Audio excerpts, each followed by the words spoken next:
വഴിതേടേണ്ടി വരും. അതുകൊണ്ട് ഞാൻ ചെറുകര സണ്ണി ലൂക്കോസ് എടുത്ത ഈ വലിയ പരിശ്രമത്തെ ഞാൻ നന്നായിട്ട് അഭിനന്ദിക്കുകയാണ്. കാരണം അതിദീർഘമായി അദ്ദേഹം ഇതിനെക്കുറിച്ചുള്ള ഗവേഷണം നടത്തുകയും നിരവധി ഗ്രന്ഥങ്ങൾ അദ്ദേഹം പരിശോധിക്കുകയും എൻ്റെ സങ്കല്പത്തിനപ്പുറത്തുള്ള ഒരു സണ്ണി ലൂക്കോസിൻ്റെ മുഖമാണ്. ഡോക്ടർ ബാബു ചെറിയാൻ സാറിനെ ആദരപൂർവ്വം ക്ഷണിക്കുന്നു.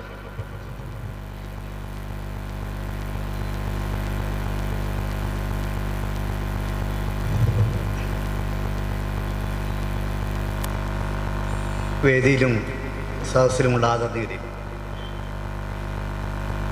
ചരിത്രത്തിൻ്റെ വർഗീയവൽക്കരണം മതനിരപേക്ഷ ഇന്ത്യയിൽ എന്ന കൃതി പരിചയപ്പെടുത്തുക എന്ന ദൗത്യമാണ് എന്നിൽ നിക്ഷിപ്തമായിരിക്കുന്നത്.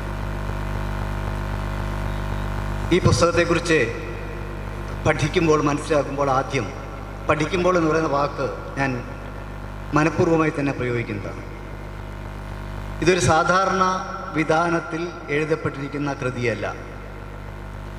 ഏതാണ്ട് 3 വർഷക്കാലത്തെ വായനയും പഠനവും മനനവുമാണ് ഈ കൃതിയുടെ രചനയിലേക്ക് എത്തിച്ചത് എന്ന് മാത്രമല്ല, കാലം ആവശ്യപ്പെടുന്ന ചരിത്രബോധവും ജീവിക്കുന്ന രാജ്യത്തിൻ്റെ ഇന്നലകളെക്കുറിച്ചുള്ള ധാരണകളും തീരെ ഇല്ലാതായി പോകുന്ന ഒരു സമൂഹത്തിന് അത് തെളിച്ചു കാട്ടാനുള്ള ഒരു വലിയ ദൗത്യം എന്നുള്ള നിലയിൽ ആധികാരികമായ ഒരു കൃതി എന്ന നിലയിലാണ് ഇന്നലെ നമുക്ക് കാണാൻ കഴിയുക. ഈ പുസ്തകത്തിൻ്റെ തലക്കെട്ട് മുതൽ ഇതിൻ്റെ അവസാനത്തെ പേജ് വരെ അത്തരത്തിലുള്ളൊരു സൂക്ഷ്മം കാണാൻ കഴിയും. തലക്കെട്ടിൽ തന്നെ 3 വാക്കുകൾ ഞാൻ നിങ്ങളുടെ ശ്രദ്ധയിലേക്ക് കൊണ്ടുവരികയാണ്. 3 വാക്കുകളല്ല, അത് 3 പരികൽപ്പനകളാണ്. ചരിത്രം. എന്താണ് ചരിത്രം എന്ന ചോദ്യം അതോടൊപ്പമുണ്ട്. വർഗീയവൽക്കരണം, മതനിരപേക്ഷത. തുടർന്ന് നമ്മൾ ഈ ഗ്രന്ഥത്തിൻ്റെ ആമുഖത്തിൽ ഗ്രന്ഥകർത്താവ് എഴുതി ചേർത്തിട്ടുള്ള കാര്യങ്ങൾ വളരെ ഗൗരവപൂർവ്വം മനസ്സിലാക്കേണ്ടതും 8 അനുബന്ധങ്ങളെയും 15ഓളം ചിത്രങ്ങളെയും കൂട്ടി വായിക്കുമ്പോഴാണ് നമുക്ക് ഇന്ത്യയുടെ ഗതി എങ്ങോട്ടാണ് എന്ന് മനസ്സിലാക്കാൻ കഴിയുക. എന്തുകൊണ്ട് നിർബന്ധിതമായും ഇത്രയും ഈ അനുബന്ധങ്ങൾ ഇതിനകത്ത് പെടുത്തിയതിൽ ഒരനുബന്ധം എന്ന് പറയുന്നത് ജവഹർലാൽ നെഹ്റു അദ്ദേഹത്തിൻ്റെ ആദ്യത്തെ മന്ത്രിസഭയിലെ അംഗങ്ങളുടെ പേരെഴുതിയ ലിസ്റ്റാണ് ഒരനുബന്ധം. അതിൽ ജവഹർലാൽ നെഹ്റു അദ്ദേഹത്തിൻ്റെ പേരെഴുതിയതിനു ശേഷം എഴുതി വെച്ച പേര് വല്ലഭായ് പട്ടേലിൻ്റെ പേരാണ്. ഇന്നലെയുടെ ചരിത്രത്തിൽ വല്ലഭായ് പട്ടേൽ എവിടെയാണ് പ്രതിഷ്ഠിക്കപ്പെട്ടത് ശിലയായി എന്ന് നാം മനസ്സിലാക്കണം. അത് മനസ്സിലാക്കണമെങ്കിൽ മിനിഞ്ഞാന്നത്തെ ചരിത്രം നാം അറിയണം. ആ ചരിത്രത്തിലാണ് ജവഹർലാൽ നെഹ്റു അദ്ദേഹത്തിൻ്റെ മന്ത്രിസഭയിലെ ഒന്നാമനായി, പ്രധാനമന്ത്രി കഴിഞ്ഞാൽ ഒന്നാമനായി വല്ലഭായ് പട്ടേലിൻ്റെ പേര് എഴുതി ചേർത്തത്. ഞാൻ മറ്റൊരു ചിത്രത്തിലേക്കും കൂടെ പോവുകയാണ്, പുസ്തകത്തിൻ്റെ സൂക്ഷ്മതയെക്കുറിച്ച് പറയാൻ വേണ്ടി മാത്രം. ഇതിൽ 15-ാം പേജിലെ രണ്ടാമതൊരു ചിത്രമുണ്ട്. ഗാന്ധിജിയുടെ ഇടതുവശത്ത് ജവഹർലാൽ നെഹ്റുവും വലതുവശത്ത് സർദാർ വല്ലഭായ് പട്ടേൽ ഇരിക്കുന്ന ഒരു ചിത്രം. നമുക്ക് ആ അനുബന്ധവും ഈ ചിത്രവും കൂടി ചേർത്ത് വായിക്കാം. മറ്റൊരു ചിത്രം ഇതിനകത്തുണ്ട്. ജവഹർലാൽ നെഹ്റുവിൻ്റെ പൂർണ്ണകായ പ്രതിമ യോഗി ആദിത്യനാഥ് നഗര സൗന്ദര്യവൽക്കരണത്തിന് വേണ്ടി പിഴുതു മാറ്റുന്ന ഒരു ചിത്രം.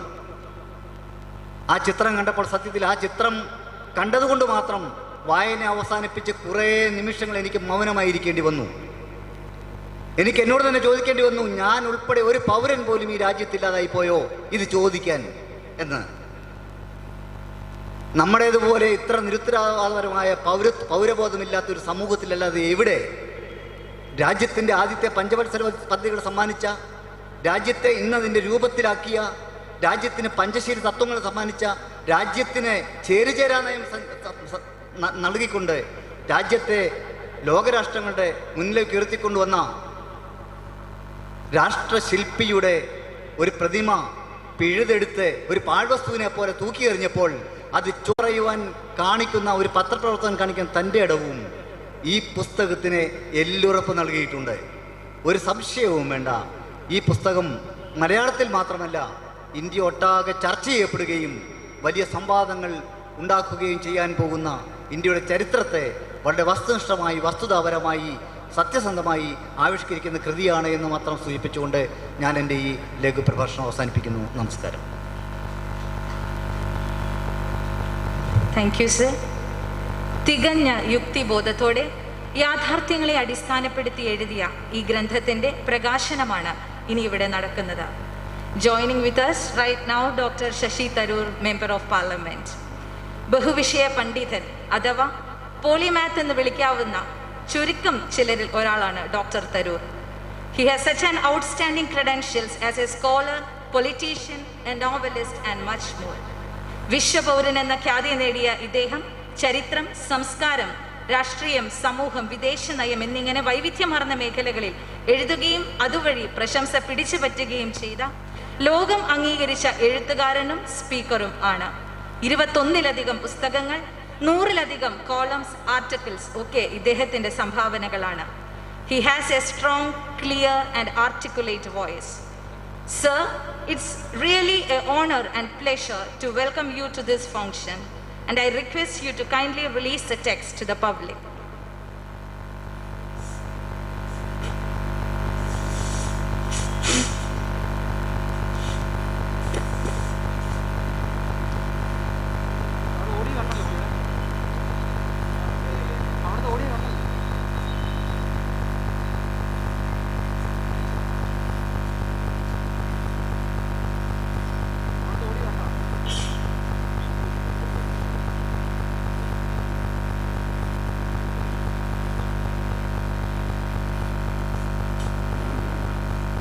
നമസ്കാരം. എല്ലാവരും സുനിൽ എളിയത്ത് കാണുന്നുണ്ട്. വേദിയിൽ ഇരിക്കുന്ന തിരുവഞ്ചൂർ രാധാകൃഷ്ണൻ ഇറങ്ങിപ്പോയി തോന്നുന്നു.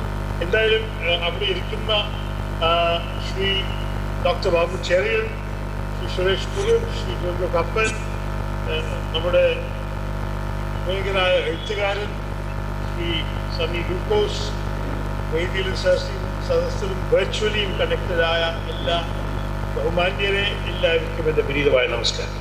വലിയ സന്തോഷത്തിലാണ് ഞാൻ അദ്ദേഹത്തിൻ്റെ സണ്ണി ലൂക്കോസിൻ്റെ പുസ്തകത്തെ ഇപ്പോൾ പ്രകാശനം ചെയ്തത്.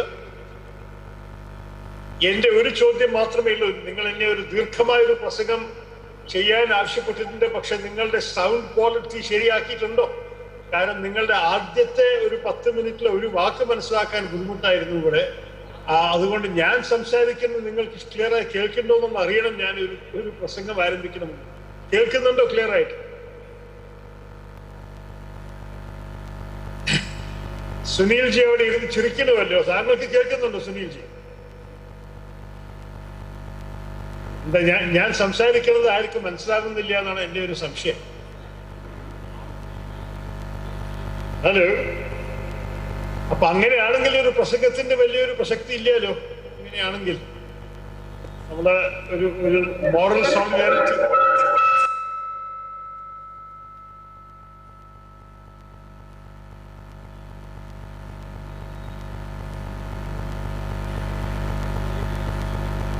നിങ്ങളുടെ സൗണ്ട് സിസ്റ്റമിലെ ചില വലിയ വിഷയങ്ങളുണ്ട്. അതുകൊണ്ടാണ് ഞാൻ ചോദ്യം ചോദിച്ചത്. വലിയൊരു മറുപടി തരുമോ? Very clear. Oh very good, excellent. ശരി, ഒരു മറുപടി വന്നു, ക്ലിയർ ആണെന്ന്. ശരി, അപ്പം ഞാൻ സംസാരിക്കാം. നിങ്ങളെല്ലാവരും എന്നെ ക്ഷണിച്ചതിന് വലിയ നന്ദി. ഒരു അത്യാവശ്യമായ ഒരു വിഷയമാണ് നമ്മളിന്ന് ഫേസ് ചെയ്യണത്. സണ്ണി ലൂക്കോസ് ഈ ഒരു പുസ്തകം ഇതിൽ ദീർഘമായിട്ട് ഡീറ്റെയിൽ ആയിട്ട് നല്ല വിധത്തിൽ നമ്മളുടെ ഭരണഘടന, നമ്മുടെ കോൺസ്റ്റിറ്റ്യൂഷനെ നോക്കിയിട്ടും ഈ കോൺസ്റ്റിറ്റ്യൂഷന്റെ വർക്കിങ്സിന്റെ അനുഭവം നല്ലപോലെ മനസ്സിലാക്കിയിട്ട് അദ്ദേഹം 200 പേജിന്റെ പുസ്തകം ഈ വിഷയത്തിനെ കുറിച്ച് എഴുതിക്കുന്നു. അതുകൊണ്ട് ഞാൻ ശരിക്കും പറയാൻ പോകുന്ന കാര്യങ്ങളൊക്കെ അദ്ദേഹത്തിന്റെ ഒരു റെപ്പിറ്റേഷൻ ആയിട്ടൊന്ന് കാണണം. പക്ഷേ ഞാനും ഈ വിഷയത്തിനെ എൻ്റെ ഒരു പുതിയ പുസ്തകത്തിൽ അഡ്രസ് ചെയ്തിട്ട് എൻ്റെ സ്വന്തം രീതിയിൽ ബാറ്റിൽ ഓഫ് ബിലോങ്ങിങ് എന്ന് പറഞ്ഞൊരു പുസ്തകം അതിപ്പോഴേ ആയിട്ടുള്ളൂ. അതിൻ്റെ ഒഫീഷ്യൽ പ്രകാശനം അടുത്ത ആഴ്ചയാണ്. നമ്മുടെ മുൻ ഉപരാഷ്ട്രപതി ഹമീദ് അൻസാരിയാണ് ചെയ്യുന്നത്.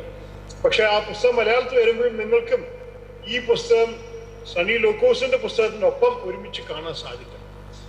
ഈ 2 പുസ്തകത്തിലും ഒരു ചിന്തയുള്ളത് ചരിത്രം ഹിസ്റ്ററി നമ്മൾ എങ്ങനെയാണ് ഈ രാജ്യത്തിന് ഉപയോഗിക്കുന്നതും ദുരുപയോഗം ചെയ്യുന്നതും.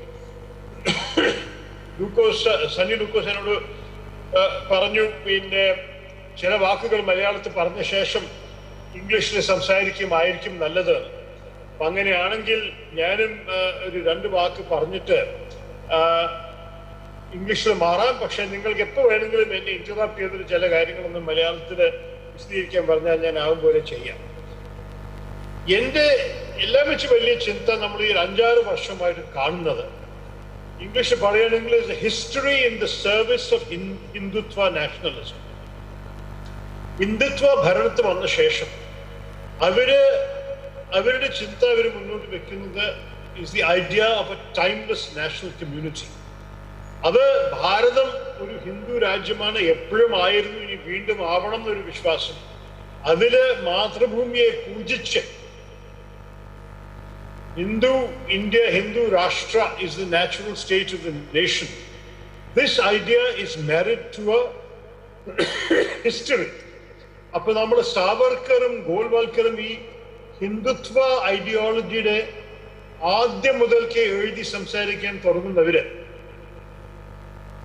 പറഞ്ഞിരിക്കുന്നത് there should be a shared recollection of the nation's victories and defeats in asserting itself as a national community. അവര് പറയുന്നത് ശരിക്ക് ഈ രാജ്യം ഹിന്ദു രാഷ്ട്രമാണെന്ന് മാത്രമല്ല, അവര് പറയുന്നത് ഈ രാജ്യത്തിന്റെ ചരിത്രവും കൂടി ഒരു ഹിന്ദു ചരിത്രമാണ്. നമ്മൾ എല്ലാവരും ഒരു ഹിന്ദു സമുദായത്തിന്റെ അകത്താണ് ജീവിക്കുന്നത്. അതേ, ചിലവര് അതിഥികളായി വന്നിട്ടുണ്ട്, ചിലവര് കള്ളന്മാരായിട്ട് കയറിയിട്ടുണ്ട്, പക്ഷേ ഹിന്ദുക്കളുടെ രാജ്യമാണ്. അതുകൊണ്ട് ചരിത്രം, ആ history must be A shared history of the Hindu Nations victories and defeats, including rejection of other nations or communities that have conquered or dominated us, including, of course, particularly the Muslims who came in to northern India from the 11th century onwards. Northern India പറയാനുള്ള കാരണം നമ്മളുടെ അനുഭവവും അവരുടെ അനുഭവവും വലിയ വ്യത്യാസമുണ്ടല്ലോ. കേരളത്തിൽ ഇസ്ലാം വന്നിരിക്കുന്ന സമാധാനത്തിലൂടെയാണ്. നബിയുടെ ജീവിതകാലത്തിൽ തന്നെ ഇസ്ലാം കേരളത്തിൽ അറിയപ്പെട്ടിട്ടുണ്ടായിരുന്നു. പക്ഷേ ഉത്തര ഭാരതത്തിൽ അവരുടെ കഥ വേറെയാണ്. അതുകൊണ്ട് ഈ Hindutva history is not really the history of all Hindus, but particularly of north Indian Hindus. അത് നമ്മളൊന്ന് മനസ്സിലാക്കണം. അപ്പോ നാഷണലിസത്തിനെ കുറിച്ച് പലവരും ഓഫ് കോഴ്സ് സ്കോളേഴ്സ് പഠിച്ചിട്ടുണ്ട്. ഇതില് ആന്റണി സ്മിത്ത് എന്ന് പറഞ്ഞൊരു തിയോറിറ്റീഷ്യൻ ആർഗ്യൂ ചെയ്തിരിക്കുന്നത് nationalism involves an act of purification, purifying the idea of the nation in an idealized past of historic splendor. എല്ലാവരും ഭാരതത്തിൽ പ്രസിദ്ധപ്പെട്ട ബ്രിട്ടീഷ് മാർക്സിസ്റ്റ് ഹിസ്റ്റോറിയൻ എറിക് ഹോബ്സ്ബോമിന്റെ പേര് കേട്ടിട്ടുണ്ടാവും. ഇന്നിരിക്കുന്ന എല്ലാവരും ചരിത്രത്തെ കുറിച്ച് താല്പര്യമുള്ളവർക്ക് ഹോബ്സ്ബോമിന്റെ പല തിയറീസും വായിക്കാനുള്ള അവസരമുണ്ടായിരുന്നു. അദ്ദേഹം എന്താ പറഞ്ഞത്? The past is an essential element in nationalism. If there is no suitable past, it can always be invented because the past legitimizes. That അദ്ദേഹത്തിന്റെ വാക്കില് the past gives a more glorious background to a present that does not have much to show for itself. അദ്ദേഹം പറയുന്നത് the role of history in relation to nationalism is like that of the poppy to the heroin addict. ഈ heroin ഉണ്ടാക്കുന്നത് poppy എന്ന് പറഞ്ഞൊരു ഒരു ഫ്ലവറിന്റെ essence കൊണ്ടാണല്ലോ. അപ്പൊ അതുപോലെ അദ്ദേഹം പറയണത് നാഷണലിസം ശരിക്കും പിഴക്കണം എന്നുണ്ടെങ്കിൽ ഹിസ്റ്ററി അത്യാവശ്യമാണ്. ഹിസ്റ്ററിയിൽ നിന്നാണ് നാഷണലിസത്തിന്റെ എസൻസ് വരുന്നത്. അപ്പൊ ഈ ഹിന്ദുത്വ നാഷണൽ യൂണിറ്റി മെസ്സേജിൽ ഹിസ്റ്ററി എന്താണ് ആവശ്യമുള്ളത്? അതിന്റെ കാരണമാണ് ഒരു shared sense of cohesion and brotherhood can be propagated. And it is anchored in an imagined story of collective experience. This is what makes history so important to the very idea of nationalism and so crucial to nation building. അപ്പോ history ഉപയോഗം എന്താണ്? National ഓണറും കൂടി ഹിസ്റ്ററിയുടെ വഴിക്കാണ് നമ്മൾ മനസ്സിലാക്കുന്നത്. So when you speak about history and the collective endeavors of the Hindu nation, of the Hindu Rashtra, history is an indispensable element. But of course it raises very serious questions. The Turkish scholar Umut Özkirli famously had asked, when we speak of the collective memory of a people, which people and whose memories are we talking about? And അത് മാത്രമല്ല, നമുക്ക് ഞാൻ പറഞ്ഞില്ലേ ഇപ്പോൾ നമ്മുടെ ദക്ഷിണ ഭാരതത്തിലുള്ള ഞങ്ങളുടെ മെമ്മറിയും നോർത്തേൺ പഞ്ചാബിലോ ഡൽഹിയിലോ ഉള്ള മെമ്മറിയും അത് രണ്ടും ഒരേ മെമ്മറി അല്ല. അതൊരു വലിയൊരു പ്രശ്നമാണ് ഭാരതത്തിനകത്ത് തന്നെ. അത് മാത്രമല്ല, it's not just the memories themselves but the ways in which they are used by nationalist ideologues.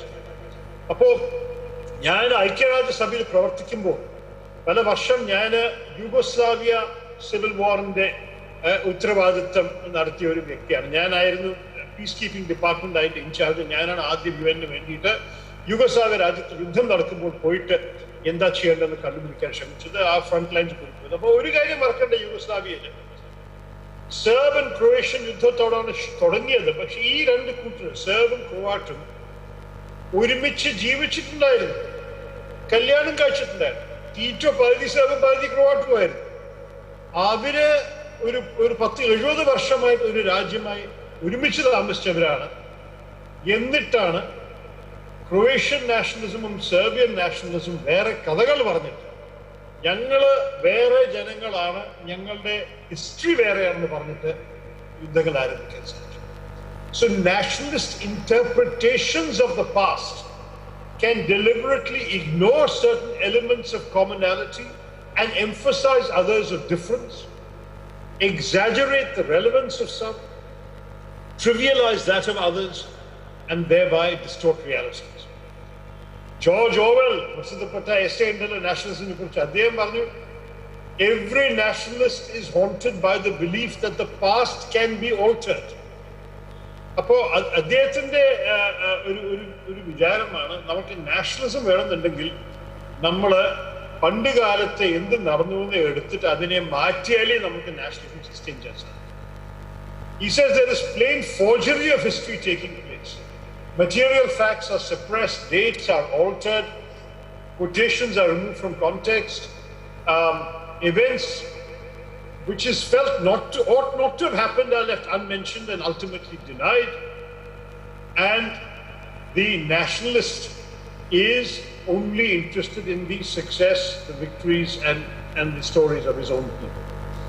അതാണ് നമ്മൾ കണ്ടിട്ടുണ്ട്. BJP in the last few years, particularly the last 6 years while they've been in power, have devoted themselves to reinventing history to suit a bleak narrative of India's past, in which the villains are all Muslims or liberals. Heroic Hindus are victorious on the revised pages of history books, even where they were not victorious on the battlefield. The Battle of Haldighati, പലർക്കും അറിയാം, ഈ റാണ പ്രതാപ് അക്ബറിന്റെ ആർമിനെതിരെ മത്സരിച്ചപ്പോൾ അക്ബറിന്റെ ആർമിയാണ് ജയിച്ചത്. ഇപ്പൊ രാജസ്ഥാനിൽ പോയിട്ട് പുതിയ ഹിസ്റ്ററി ടെക്സ്റ്റ് ബുക്ക് പഠിക്കാൻ നോക്കിയാല് ഹൽദിഘാട്ടി റാണ പ്രതാപിന്റെ വിജയമായിരുന്നു. അപ്പൊ റാണ പ്രതാപിന്റെ വിജയമാണെങ്കിൽ എന്തുകൊണ്ടാണ് അക്ബർ ഭരിച്ചുകൊണ്ടിരുന്ന ചോദ്യം ചോദിക്കാലോ. അതൊക്കെയാണ്. So the battlefield no longer matters, the history textbooks is all that matters. One of the particular obsessions of the BJP in this respect is to promote the idea of a Hindu-Muslim divide as a key enabler of the idea of Hindu nationalism. If much of what ails our present can be traced to the past, then you can imagine the differences coming from the past. Yes, there are those that trace their origins to the colonial period. But let's not forget that the identity cleavage between Hindus and Muslims was actually documented, defined, highlighted, and fomented by the British as a deliberate strategy. So one of the ironies is that the Hindutva movement, claiming to be arch-Indian nationalists, have actually become complicit in what was essentially a British imperial project. So the Hindu-Muslim divide, which I've discussed in my book, An Era of Darkness, which I think some of you have read, that has already shown us that the British tried to emerge, had tried to regard our history through the division into periods: Hindu period, Muslim period, British period. This goes back to James Mill and the history of British India in the early 19th century. And the idea that India was always composed of monolithic and mutually hostile religious communities, primarily Hindu and Muslim, was propagated by Mill, Macaulay, Max Muller, who established a colonial construction of the Indian past, which even Indians were taught to internalize. So going from there, you come to the Hindutva movement today, which tried to propagate this idea, but they were not taken very seriously in the days when they represented a very minor, insignificant minority of the political vote in this country and the political power in this country. The British strategic policy was divide and rule. But when India won independence, as the title of today's talk says, we were a secular country. മതേതരത്തിന്റെ പേരിൽ നമ്മൾ ഇങ്ങനെയുള്ള divide and rule policy ഒരിക്കലും അംഗീകരിച്ചില്ല. ഹിന്ദുസും മുസ്ലിംസും ഒരുമിച്ച് ജീവിച്ച്, ഒരുമിച്ച് പ്രവർത്തിച്ച്, ഒരുമിച്ച് സംഘർഷിച്ച കഥകളാണ് നമ്മൾ കൂടുതൽ നമ്മുടെ ചരിത്രത്തിൽ പഠിച്ചതും പഠിപ്പിച്ചതും. So in these circumstances, the colonialist efforts to catalog, classify and categorize Indians in such a way as to promote the consciousness of religious differences was downplayed deliberately by the independent Indian state. And we actually highlighted all the examples of cooperation. I can give you lots of examples, but time is limited. Whether it was Muslims serving in the army of the Maratha warrior King Shivaji, Hindu Rajputs commanding the forces of fiercely Muslim Emperor Aurangzeb, Vijayanagar army, the great Hindu kingdom of South India, including Muslim horseback contingents, an example after example. കേരളത്തിൽ നല്ലപോലെ ഇതുപോലെ എത്ര ഉദാഹരണം തരാനുണ്ട്. നമുക്കറിയാമല്ലോ, നമ്മൾ ശബരിമലയിൽ പോയിട്ട് Lord അയ്യപ്പന് പ്രാർത്ഥിക്കുകയാണെങ്കിൽ അവിടെ തന്നെ ആദ്യം പോയിട്ട് നമ്മൾ ധനദാസന്തര ബാബര സ്വാമിയുടെ പിന്നെ മോസ്കിലാണ്. ആ ബാബര സ്വാമി മെമ്മോറിയൽ ആരുടെയാണ്? Is a Muslim friend and ally of Ayyappa as a warrior. അപ്പൊ ഇതെല്ലാം നോക്കുമ്പോൾ, ഇൻഫാക്ട് കേരളത്തിന് വലിയ ദൂരമൊന്നുമില്ല. സൗത്ത് ആർക്കോട്ടിൽ തമിഴ്നാട്ടിൽ പോയാൽ അവിടെ മുട്ടാല് രാവുട്ടൻ എന്ന് പറഞ്ഞ ഒരു ഡേറ്റ് ഒരു ടെമ്പിളില് അദ്ദേഹം ഒരു മുസ്ലിം ചീഫ്റ്റനാണ്. മഹാഭാരതത്തിന് ദ്രൗപദിയെ സഹായിച്ചു എന്നാണ് അവിടുത്തെ കഥ. അതുകൊണ്ടാണ് അദ്ദേഹത്തെ പൂജിക്കുന്നത്. അപ്പൊ നമ്മളും പോസിറ്റീവ് ഡയറക്ഷനിലും കൂടി പിന്നെ ചരിത്രത്തെ മാറ്റാം, എപ്പിക്സിനെ മാറ്റാം, കഥകൾ, നല്ല കഥകൾ പറയാം. പക്ഷെ അതെല്ലാം അല്ല ഞാൻ ഇന്ന് പ്രസംഗിക്കാൻ ആഗ്രഹിക്കുന്നത്. നമ്മുടെ ഇന്നത്തെ സ്ഥിതി എന്താണ്? ഇതിനെയെല്ലാം ഡിനൈ ചെയ്തിട്ട് Hindutva ideologues have argued that the Hindutva movement is anchored in an idea in which the Hindu community is the natural home of this nation and is therefore the community in whose name the nation is constructed. And that idea is obviously a particularly dangerous idea for today's India. It involves retelling the history of the past.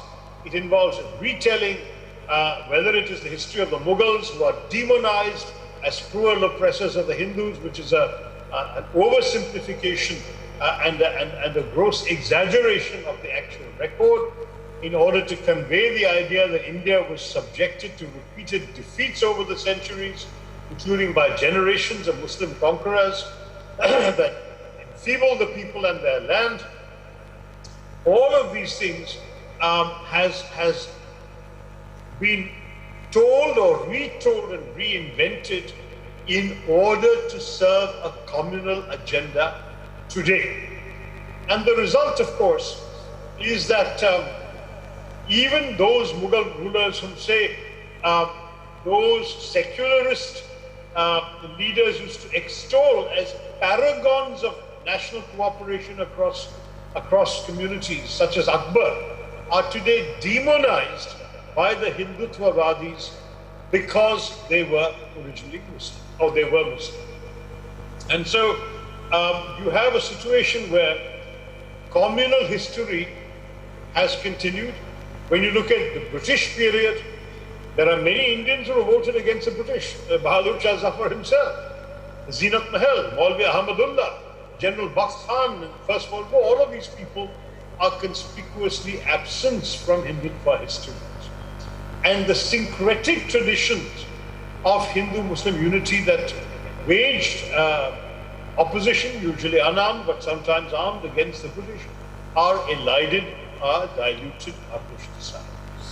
And then you have a situation in which school systems are run by state governments, which have begun to tamper with the state level textbooks. Now, there is nothing wrong in extolling locals and somebody in the north in a